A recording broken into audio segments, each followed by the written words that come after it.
There are people who are good at Forsaken and bad at Forsaken. No. You're turning into zombie.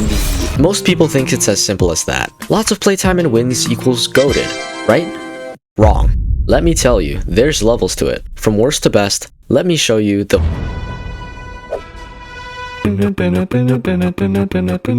The absolute lowest skill level in Forsaken is when you don't care about being good at the game. This is not to be confused with players that don't try. These players quite literally do not care about what is happening at any moment. This group is mainly composed of role-playing enthusiasts, iPad kids who just want to see the characters move around, and newcomers. I'm new, bro! Specifically, the newcomers in this group are ones that are only playing because they've heard of Forsaken through TikTok or their friends, so they just want to see what the hype is about. The newcomers are the only ones that have a real chance at reaching a higher skill tier, for the most part. But overall, almost everyone in this tier either quits Forsaken entirely or spends 90% of their playtime in the lobby. It's funny that some people use not caring as an excuse for bad gameplay, which just goes to show how bad the players in this tier are.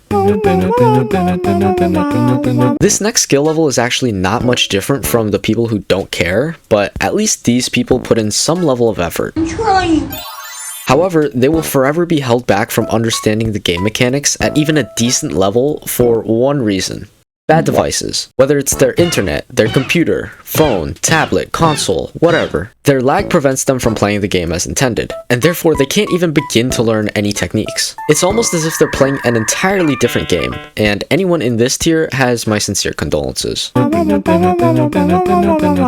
This tier is what people usually picture a typical bad Forsaken player to be like. These players are the ones with low win rates, not much playtime, and almost zero knowledge about even basic mechanics like looping, cooldown, stamina, abilities, generators, killer doors, map path, you get the point. Unlike the previous tiers, these players are capable of getting better due to having decent devices and not being 4 years old, but unfortunately they rarely improve. It can be frustrating to play with these players as your teammates, but don't be mean to them. Who knows? Someday, they might be better than you. Bruh. Nah, probably not. These are the players that think they're far better than actual noobs because they watched one Forsaken video explaining some niche technique. These players only pull off advanced techniques like 5% of the time, and it's usually through luck. A weird amount of them also get toxic when they win because they think they've mastered the game even if they did nothing the entire round. But just like the actual noobs, their understanding of core mechanics is pretty bad. They can easily be beaten with decent looping. Some other common things these players do are act like they're getting targeted when they're not, blaming teammates for no reason, or emoting on the killer just to die 10 seconds later and make more excuses. I hate to break it to you, but if you're one of these people, you're one of the least fun people to play Forsaken with. Do you ever wonder why some Milestone 4 players seem like they kinda suck? Meet the Milestone Hunters, a group of players who only care about playing characters because they want milestone skins. These players are not always bad, but many of them are only good at doing generators and hiding. They often die pretty quickly in a chase, but they can sometimes hold their own for at least half a minute. If they're using a sentinel though, they almost always miss their stun and get punished. They should really stick to playing survivalists like N7 and Noob if they only care about doing generators. Overall, they're pretty much below average across the board, but at least they make sure the generators are done. This is your premier mid-level Forsaken player. They often have just 1 or 2 characters they play often, and they're alright at using them. Their core understanding of the game is solid, but can be broken down with advanced techniques and mind games. They pay decent mind to their teammates, and while they don't always help out, they don't always let you down either. The one thing they usually lack is game sense, and can sometimes fail to understand the objective at multiple points throughout the round. Honestly, I don't usually find myself trusting these survivors to get the job done, but overall, if every survivor was an average Joe, I wouldn't complain. These players are the ones that have a ridiculous amount of playtime, but have a strangely low amount of wins. This is because they're not really bad at the game, but they make so many mistakes so often that they find themselves losing more than winning. Their experience isn't exactly wasted because they do have a good understanding of many aspects of Forsaken. Whether it's team support, looping, maps, you name it, they probably know a decent amount about it. Their real problem comes from their messy execution of everything. They make tons of mistakes, whether it's zeroing out or missing their abilities. And in Forsaken, just a few mistakes is often the difference between winning and losing. Note that there is a rare variant variant of players in this tier that do execute what they know quite well, but they actually don't know much about the game somehow, even with like 20 days of playtime. One-trick ponies, or one-tricks, are players who are only capable of being above average with one specific character. This is called their main. If they switch to any other character, even if the character has a similar team role, they instantly become noob level. They have a solid bag when it comes to how many tricks they know for their main, but they know absolutely nothing regarding other characters. Their grasp on the basics of the game is actually not any better than the average Joe, but they know so many techniques for their main that they actually don't do half bad with it. Their biggest flaw is their lack of awareness because they don't understand how other characters and playstyles work. I'd only ever trust them with an LMS scenario, but even so, I'd only do so if necessary. Team players are interesting because they're quite good compared to any other tier on the list so far. Their game sense is great, even impressive at times. They usually get familiar with a decent range of characters to improve their support knowledge. Their one problem, however, is that they almost do too much for the team. It works as a double-edged sword because if the team is full of advanced players, it works out great, but more often than not, teams are not coordinated or even skilled enough as individuals to make these efforts worth anything. On top of that, putting yourself in harm's way can sometimes lead to becoming an easy kill, which actually hurts the team more than anything. These players are usually better than one-tricks, but they actually win less because most Forsaken teammates aren't great. Note that if you're just bad at supporting your team, you're probably in one of the noob tiers and not this tier. But otherwise, I can safely say that this is a respectable type of player to be.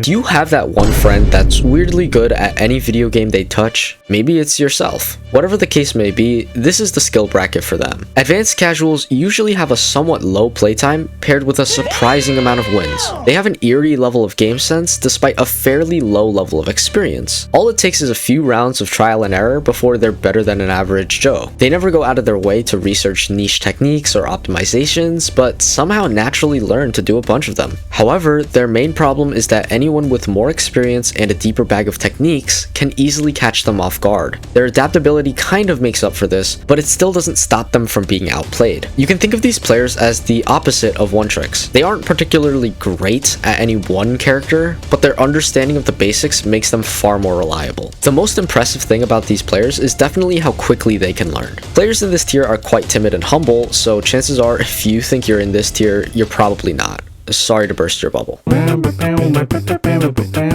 Also known as nerds, these players are pretty annoying, but I'd be lying if I said these players aren't good at the game. These players take the game way too seriously and prioritize optimizations, techniques, and advanced knowledge of the game. They'll be the type of players to know random stuff like how long you can loop around some rock in Planet Voss, or the amount of studs between this door and this door in Brandon Works. However, they also know really useful stuff, like the exact damage of every move, the cooldowns of every ability, and how long every map hazard affects you. The only times these players really fold is when they're under lots of pressure, especially with mind games. It takes a lot of experience to make use of all that knowledge in high intensity situations, so I don't blame them for getting overwhelmed sometimes. But the annoying part is when you're playing just fine, but they still find some tiny thing to criticize based on some random Forsaken fact that you won't remember in a few hours. Another bothersome thing is how they react to losing mind games. They almost always predict expected plays, so when you pull something unexpected and it works, they just assume you were too stupid to even know how to execute the expected play. There's definitely some chill Forsaken nerds though, and there's some pretty neat teammates to have.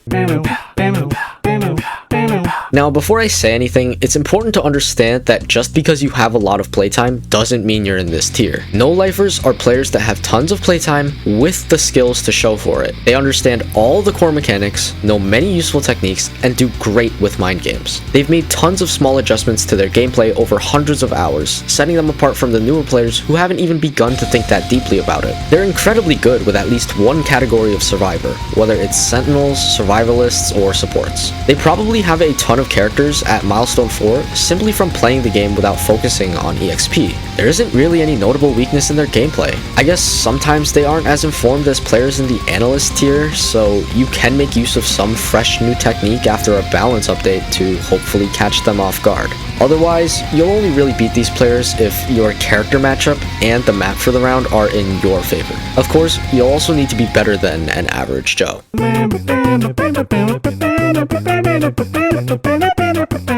These players are so good that even no-lifers fear them. They make the top 1% look terrible at the game. Everything that the other tiers do well, these players do better. It can feel like no matter how tight you loop, these players will run you over with plenty of stamina left in the tank. They almost never fall for any tricks, mind games, or jukes. They could probably beat you in LMS with just 1 HP, and they'd probably kill you as a killer in under 20 seconds. Keep in mind, they can basically do all this with any playable character in the game. Their game sense is unholy, and their awareness would make you think that they have some type of digital spider sense. These players often get hacking accusations, but in reality they're just part of some competitive Forsaken team. The only real way to beat these guys is by either having another competitive god on your side, incredible teamwork, or pure luck. Sometimes if your plays are stupid enough, it can actually work on them, but 99% of the time, these guys are 10 steps ahead. That's about all of the skill tiers that I've observed through my hundreds of hours playing Forsaken. Keep in mind that not everyone is playing to win all the time, so don't assume that a player is in a low tier just because they had one bad match. I hope it's clear what differentiates the best players from the rest, and I hope that you all can use this video to think about how you can improve yourself. Thanks for watching.